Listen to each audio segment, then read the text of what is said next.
Hey guys, this is Poetspice Jamin Little Tallulah, and I am here to do the next installment of the Anna Griffin Collab.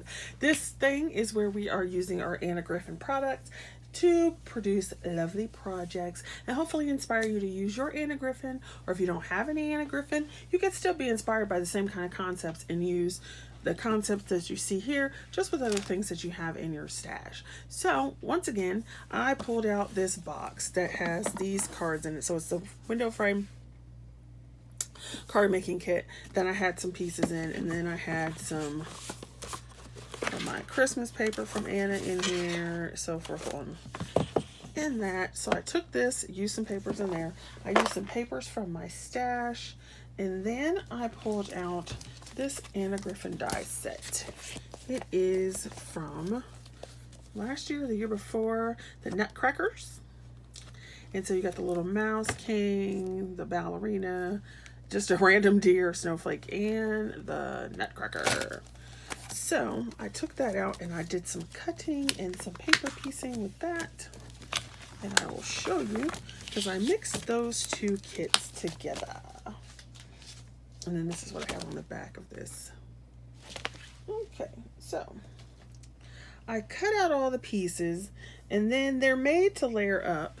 And there's also embossing pieces, and you can add some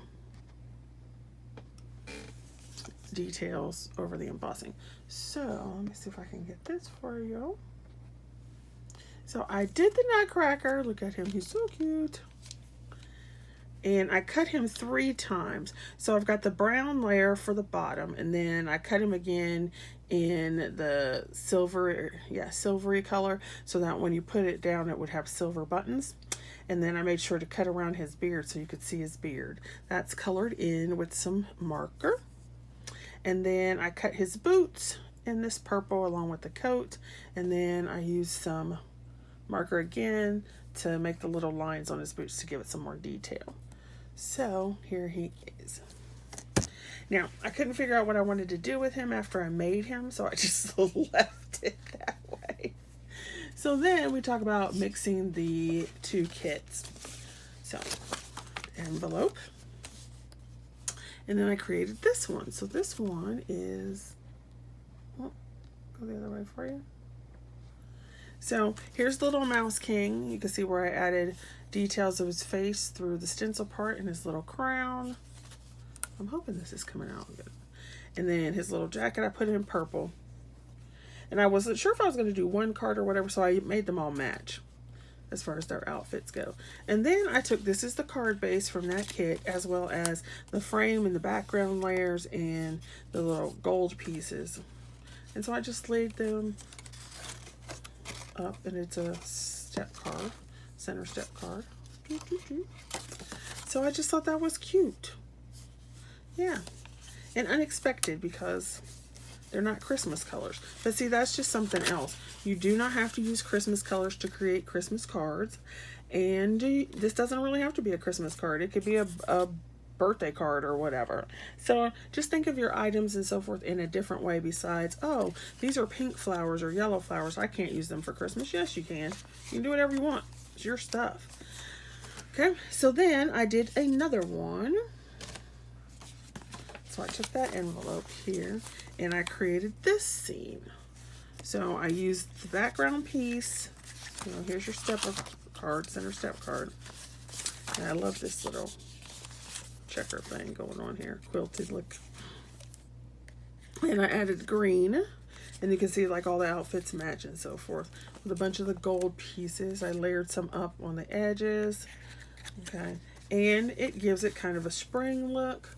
Or once again, it could be Christmas, which is why I haven't put any sentiments on any of these yet, because I haven't decided, are we going to go with, you know, Christmas, or are we going to go with something else? So there we go with that. So even though they are designed to be Christmas, the bases aren't. So, and here's the third one. So I was playing around. I said, I might as well keep going while I'm playing. So put some more of those gold foil pieces, another one of those frames around it. Use some different flowers from the kit. And this time I put them also on these little edges. Okay. And then here's another thing too. You don't always have to have everything stuck right on the square. So I'm going to turn this around a little bit. So if you notice, there's things hanging off of the edge. So as long as your envelope is big enough, you can hang items off of the edge, which gives it a different balance. So you can see how there's stuff hanging off of that one too. But for the most part, this is within the frame. And this one's hanging off the frame. And you can see how much bigger and fuller it looks just by doing something different with how you layer your pieces up. So that's something else you can do. And then I have some foam tape underneath these. And then these are just flat. And then she's on here doing her little dance. And you can see where she's paper pieced. So the background was one cut. Then I cut her again in the purple and cut that off so she'd have her shoes and the purple lace, purple, if I could say, blah, blah, blah, the purple base of her dress. Then I cut the layer, because there's a layering piece of that silvery gray. So just goes to show that none of these were supposed to go together. You know, this was a separate kit, but you can do whatever you want and it still looks cute. So this could be a little girl's birthday, it could be a dancer's birthday, it could be something like You Bring Me Joy or whatever. So it doesn't have to be whatever they design in a kit. All right, so those are my 4 things from this week. I hope you like those. Go check out the other ladies who are still participating in this collab. Also, excuse me, if you are interested in playing along, you can do that. Just use the hashtag and the information below. Also, let me know if you would like to see a diamond press and a Little Darlings collab. Also, let me know if you'd like to participate in one of those. I'm trying to decide if I'm going to make it 2022's year-long collab. All right, thanks for watching, you guys. See you later. Be safe.